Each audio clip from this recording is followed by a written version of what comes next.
Hi guys, welcome back to the High Grade podcast. It's your girl Chanel. And I hope that so far you have been enjoying, the content that we are putting out there. Today is set to be another juicy episode and we've titled it Just Say No. So essentially this episode is directed to all of you out there, and I am one of you. It's directed to the people that just cannot say no. So to every outing, to every event, to every piece of work or project that is being presented to you, you just take it on without saying or without even thinking about it. You just take on the project, you say yes without really considering how detrimental it could be to your mental health, your well-being and your workload essentially. So just say no, Chanel. Black and white. Yeah, black and white. What are your thoughts on this, and are you confident enough in saying no? No. Okay. Tell us a bit more. I think for me, as much as I say it all the time, and Chanel will tell you, everyone will tell you, I always say if it's not a hell yes, it's a no. When people ask me, oh, should I do this or should I do that? And I guess it goes back to not practicing what you preach, because when it comes to me, I am a bit of a people pleaser. Like, I don't like letting people down. Yeah. So if someone says, oh, Chanel, do you want to go here? Or Chanel, do you want to, it's my birthday, do you want to go to this place? Or Chanel, can you do this for me? Like, automatically I just say yes, because I don't want to let people down. Like, I'm a people pleaser. So I know if it makes them happy, I'll just say yes. You would just do it. Even if it is to my detriment. I think I'd say I'm a people pleaser to a certain extent, but then I'm also that person that will say, yes, I'm coming, and then not end up going. Yeah. And I think I say yes or kind of like partially agree, or I don't say yes or no, particularly to going out, just simply because I don't want, again, to let people down. I don't want to disappoint people, but then I know that I don't particularly want to go out, or I don't particularly necessarily want to spend time with that person, not in a negative way, but I think where I've sort of grown and developed, I just really enjoy me time. I really enjoy just being in my house, and don't get me wrong, like, I'm not like this old like 26-year-old that hasn't got any friends, and who's a weirdo, but I think I place value on my time, and I choose very wisely who I spend my time with and what I do with my time. And so, like what you said, if it's not a hell yeah, then it has to be a no. And I think this relates to, I think, a saying that all of my friends have heard me say, which is like, you know, when you're out going shopping and then you're just picking up clothes from the rails and you've got all of these clothes in your hand, and then you're looking through them before you get to the till, and you're like, I'm not sure about this. But if you're not sure, to me, in my mind, my sort of motto is, if you're not sure, then put it back. Because if you loved it, you'd be like, I have to have this, I need to get it. Yeah. And so I'd say, if you don't love it, then put it back. And that same sort of concept that I use to go shopping can be applied to this concept of how I spend my time, and, you know, just being able to say no. Because a lot of the time, I'm not that excited about going out, going to these events or participating in particular things, but because I don't want to disappoint people, I just say yes. So I guess I am kind of a people pleaser, but then even though I've said yes, I'll find every excuse in my book of shegging as to why I can't attend that particular event, if that makes sense. Yeah. But I think sometimes, even for me, if someone says, Chanel, do you want to go X place, it might be in a week's time or a month's time, I'll say yes with every intention to go.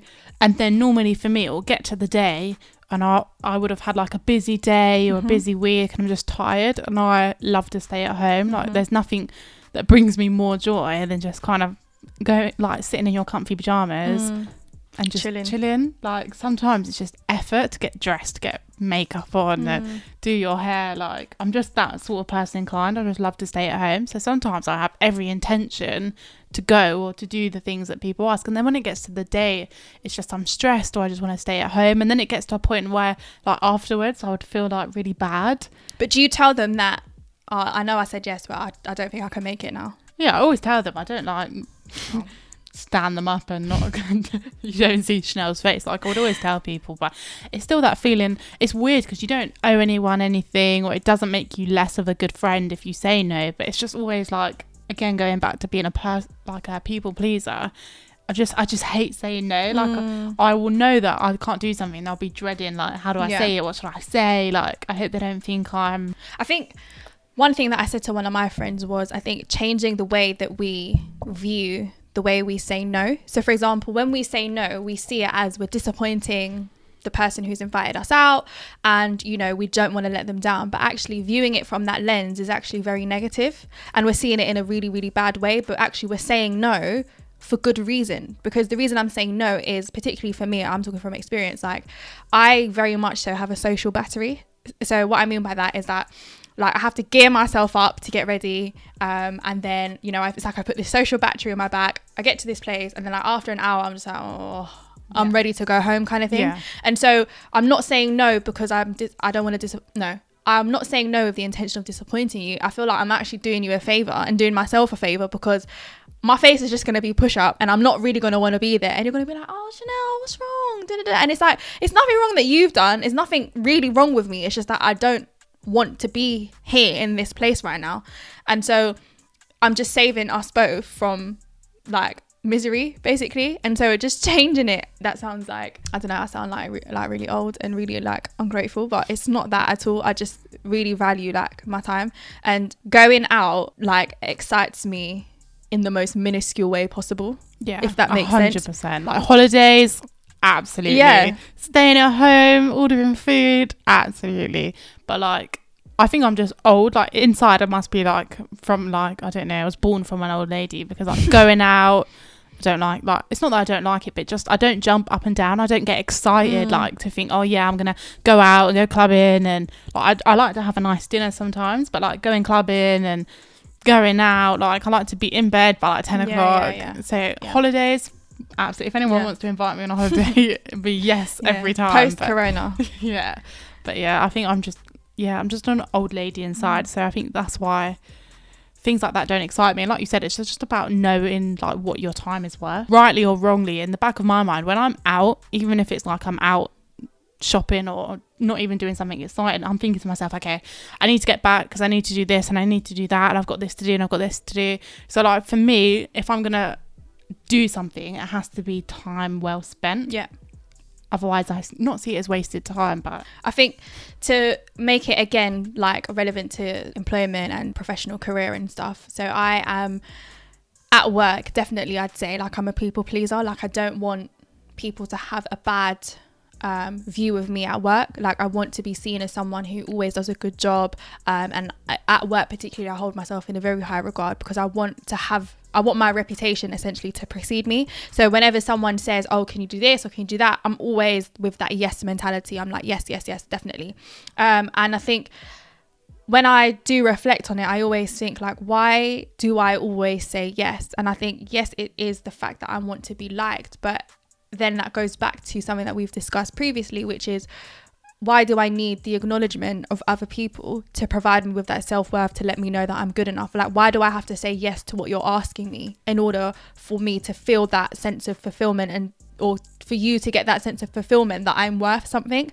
Because if at work, I think particularly for women as well, if someone, particularly a male, said, oh, can you do X, Y, Z, and I turn around and said no, and he said why, and I said because I've got other stuff on, like you might be perceived as like being a bitch or being aggressive or just be perceived as negative, whereas actually you're not doing it for any bad will or any bad intention. You're just doing it because, do you know what, I've got a lot on right now and I can't take that on board. And I think a lot of people can't say no because they just don't like that confrontational element of, oh well, why can't you do it, or is there something wrong, kind of thing. And it just makes it really awkward. But again, it's just viewing it from a different perspective, isn't it? And just saying that I'm not saying no for a bad reason. Like I'm saying no because I physically cannot take this on to my workload. But valuing time, particularly at work, I think something that you guys should do is work out your hourly rate. Take your annual salary or your wage, whatever it is that that you guys have, and basically divide it by the hours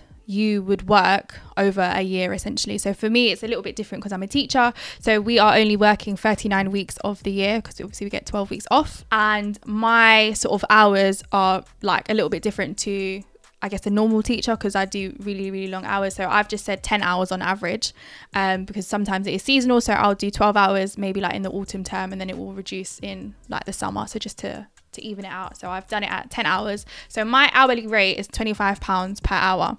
And this guy wrote an article and he said, you should stop doing things that you could pay someone else to do for less than your hourly rate.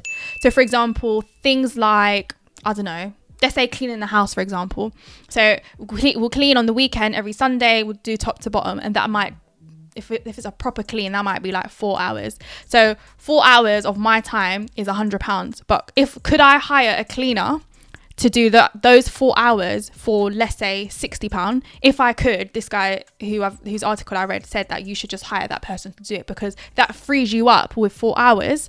And then that allows you to have more time on your hand. So it's kind of like, yes, say no to things that, you know, people are offering you, or things that people are presenting you, but also say no to the things that you do, I guess, that you could outsource to other people to free up your time, so that you've got more time to do things that you actually want to do. So I definitely like keep that in mind. What are your thoughts on that? Yeah, I completely agree. I think I've definitely heard that as well, and it just makes sense. If you can get someone to do something, even like the smallest tasks, like you're washing, walking the dog. I know that your dog goes out for his group walks. Yeah.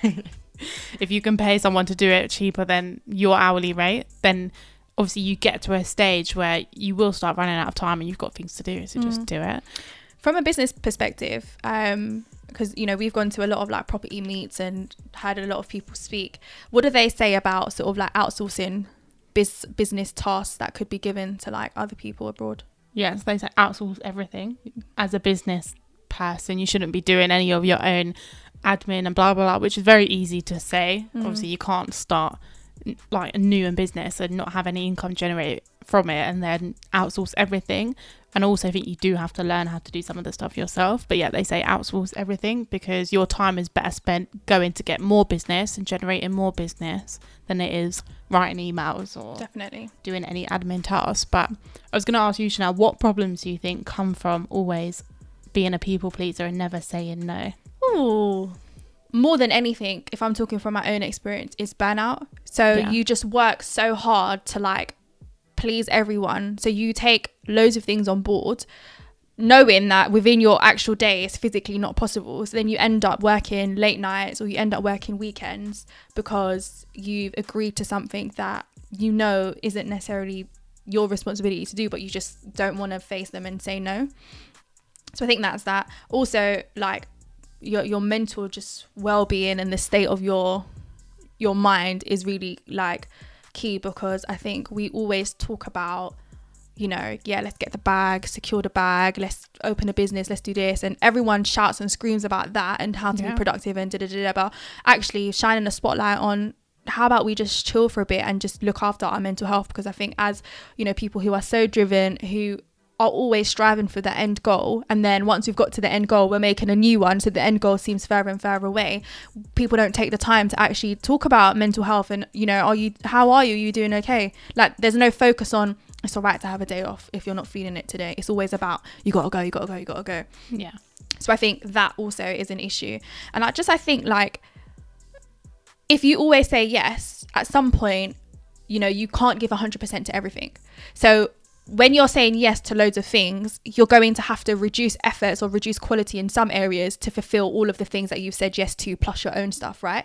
So then a lot of people say yes to everything because they want to have integrity and they want to, you know, make people happy. But if you're saying yes, but then the quality of the work that you're producing or the quality of what you're doing isn't your best, is it even worth doing it in the first place? Because that's going to surely impact your integrity, right? That you'll be seen as someone who, okay, you say yes and you do stuff, but you do it to a real substandard level, or you don't do it to the best of your ability. So why did you say yes anyway? So actually it's like a catch-22 really, isn't it? What do you think? I think if you say yes to everything, you struggle to say no. I think you'll end up putting people before yourself. Like, you'll end up putting people's needs and happiness before your own, which is never going to be a good thing. It's never going to be sustainable to keep putting people first. And like you said, you're kind of going to jeopardize your own mental health and your own well-being, your own productivity and your own stuff. Everything that you have going on, you're going to end up jeopardizing it for someone else. And then it's almost, you have to ask, would they do the same for you? Yeah. So I think being a people pleaser is hard, because you do always want to say yes to everything, but there needs to be a line. Like, you can't do it at the expense of your own success, happiness, health. I think it also can build like real resentment. and I'm definitely talking from experience here. So when I started my job as a head of sixth form, I was basically meant to enter the job with a team in place. So I was meant to have like a sixth form supervisor, I was meant to have a careers coordinator, I was meant to have someone who did my admin. But I started last year September, and it was just me, so I didn't have a team. So yes, it was Chanel Paris, head of sixth form, but it was also Chanel Paris, the teacher, the careers coordinator, the sixth form supervisor, the admin person. So I was doing my one job, but also taking on the responsibility of everyone else. And it was because people had said, or management had said to me, oh, like, is everything okay? Like, and I'd just be like, oh yeah, things are fine. And it's that people pleaser mentality. But then, you know, I did it. I didn't complain. I just did it. I got on with it. But then little did I know that it was literally chipping away at me day by day, chipping away. Bearing in mind that I'm doing a mad commute from here to where I work, which is probably about, in a day, I'll probably commute 2.5 to 3 hours. I'm spending commuting. And then it was one day in December, it was cold, it was dark, and my alarm was literally going off, and my partner didn't have to go to work this day. So he was like getting frustrated with me because I kept on snoozing my alarm, and he was like, just get up. And then I literally just burst into tears. But it wasn't like small girl tears. It was proper like bottom lip quivering, crying. And obviously I'm saying it now like obviously with a bit of a jokey like flair to it, but I was so burnt out that it was like mad, to the point where I didn't even feel like I was in the right mental state to drive to work. So I had to take the train. But my partner was like, just take a day off, tell them that you need to have a mental health day. And I said, no, I can't disappoint, I've got to go, I have to keep on going. And I just thought, if I was to resign, they would replace me like this. They wouldn't care. Be like, bye, see you later. And that's what we need to remember, like us, particularly in the world of work, like we are so dispensable. Like we can be replaced in a second. We might not be replaced with someone as good as us, but we are replaceable, because essentially we are just a body in a particular position, and we're given a list of things, which is our job description, to complete. So I'm here breaking my back trying to be head of sixth form, careers coordinator, and everything else under the sun. Plus I'm taking on things that you're asking me to do along the way, and little old me, I'm not saying no, I'm saying yeah, I'll do it, everything's fine, like a but then when I'm upstairs in my bed crying because I'm stressed out and I'm burnt out, who's there to pick up the pieces? Because it's not them people that was giving me all of the responsibilities. Do you know what I mean?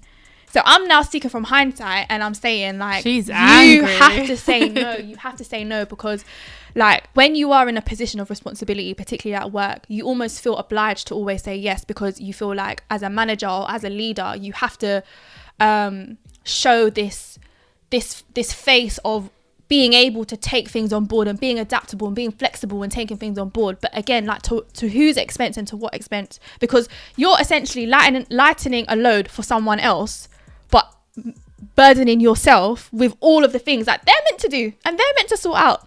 And I'm here crying like a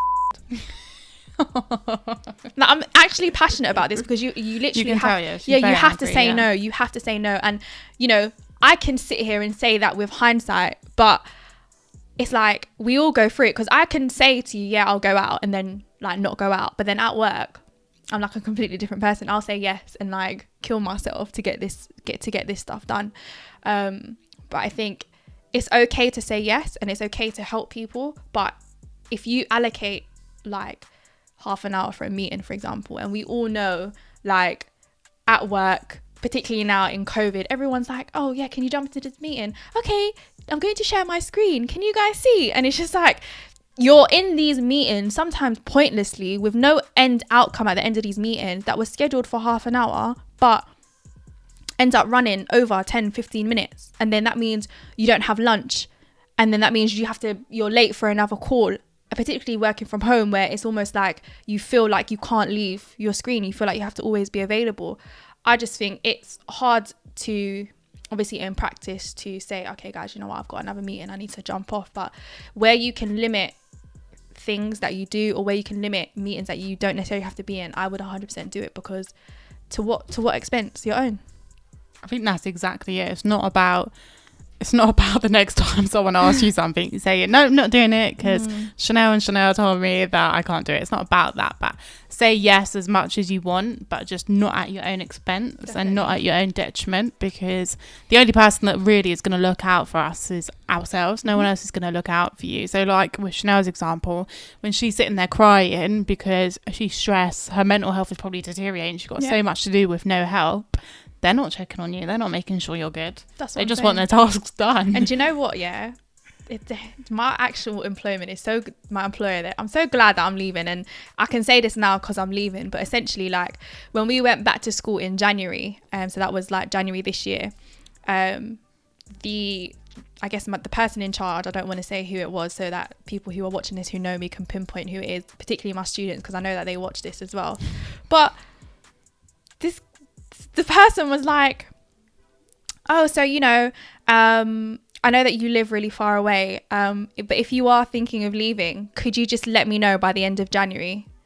Knowing that if I wanted to leave for the end of the academic year, I don't need to hand in my resignation until May.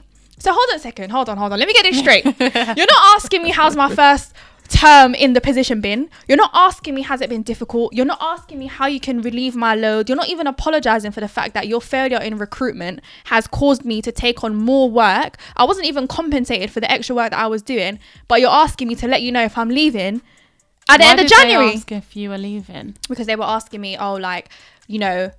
you've done really great things in the sixth form, we want it to continue, like what are your plans for next year? And I just said, you know what, I'm really excited about the work that I'm doing, but I can't obviously commit and say I'm gonna stay here because I live far, the commute it's been really taxing on me. And then my girl says, well, if you're leaving, can you just let me know by the end of January, knowing that I don't formally have to let you know I'm leaving until May. So you want me to do you this favor so you can recruit someone else in my replacement ready, but you're not asking me how I'm doing, which just goes to show like you're replaceable. And very few and far between are employers who really care for their employees' mental health, like the morale of their employees. So my advice would just literally be, don't break your back for someone, for something, or for an organization that doesn't necessarily value the work that you're putting in, because there's managers out there that are absolutely great, but there's equally, probably more so, managers out there that don't even really give a toss about you because they just care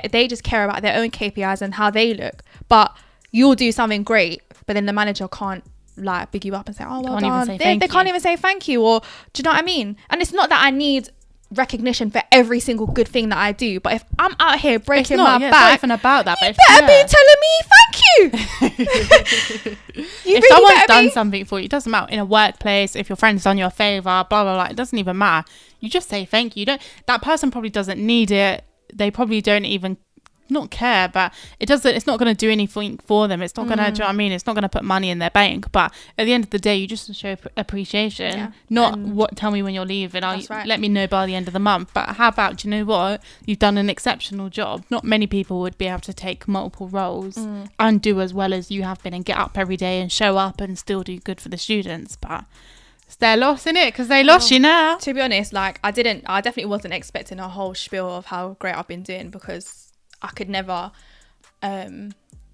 give someone that much power over how good I feel in terms of how I'm doing in my job. But I think having your hourly rate in your head as to the job that you're being paid, how much you're actually being paid per hour, essentially, and just thinking about, okay, so if I'm getting paid £25 an hour, I basically spent, let's say you spent time in a pointless meeting, I basically spent £12.50 being in that meeting. Might as well burn it.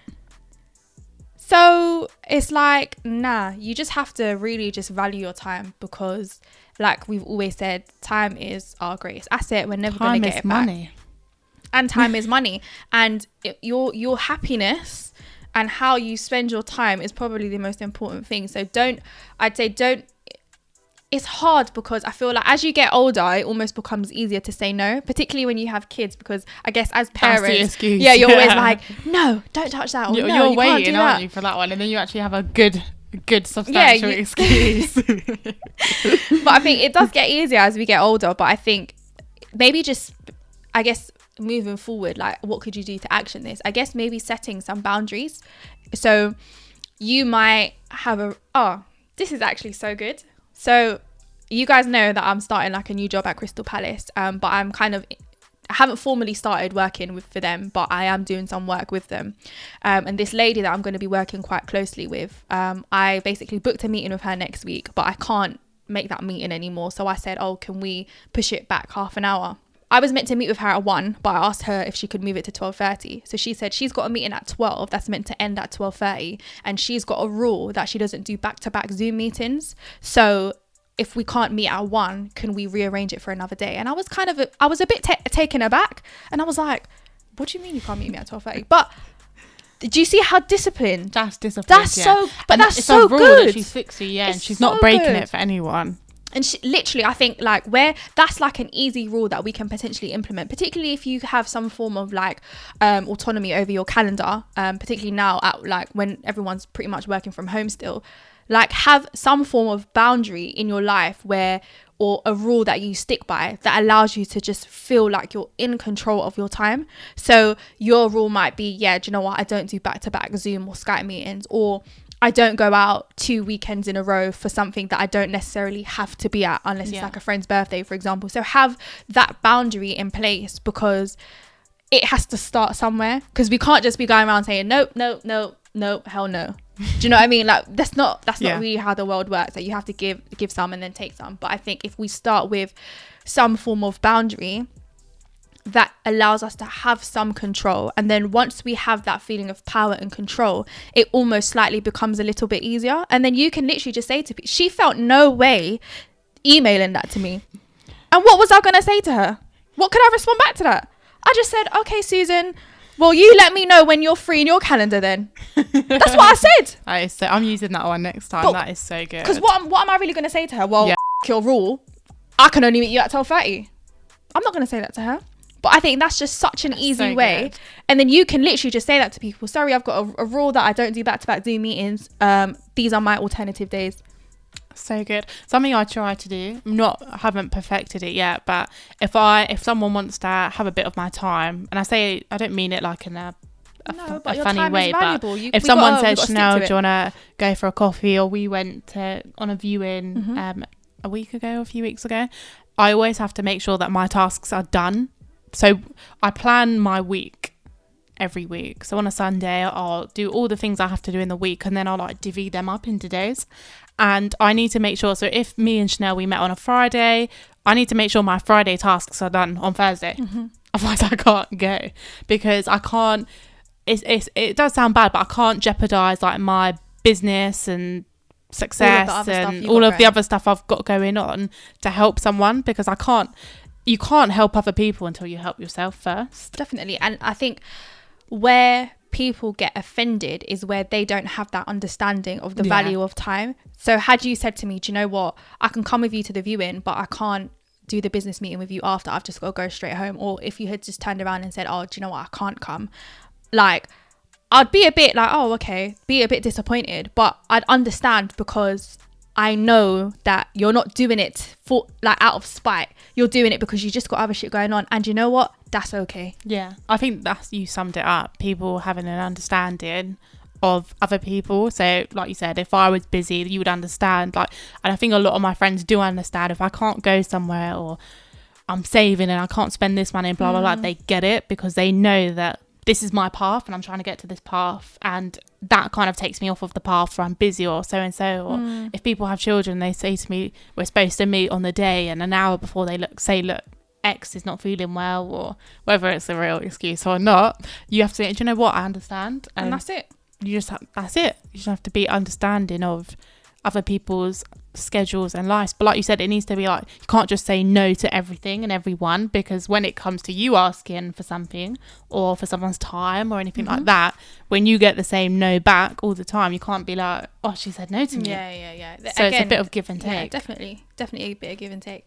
So then do we need to do a last word, action, or advice? Like summed it up. Yeah, I think we definitely did sum it up. I think if there was something that I was like the last thing, I would definitely recommend implementing like my motto. And I wouldn't even call it my motto, because someone probably made it up prior to me even thinking of it. But just like, if you're not 100% sure, it's a no. Yeah. It's if literally it's not a hell yes, no. like I Yeah. said, If not it's that not a I hell follow yeah, it all the time, yeah. but I try to. If it's not a hell yes, if someone says, Chanel or Chloe, Millie, whoever, do you want to go meet for a coffee? If you're not sitting there thinking hell yeah, then it's just say no. I think apply that to more optional things in your life rather than like the mandatory things, because you might find yourself fired.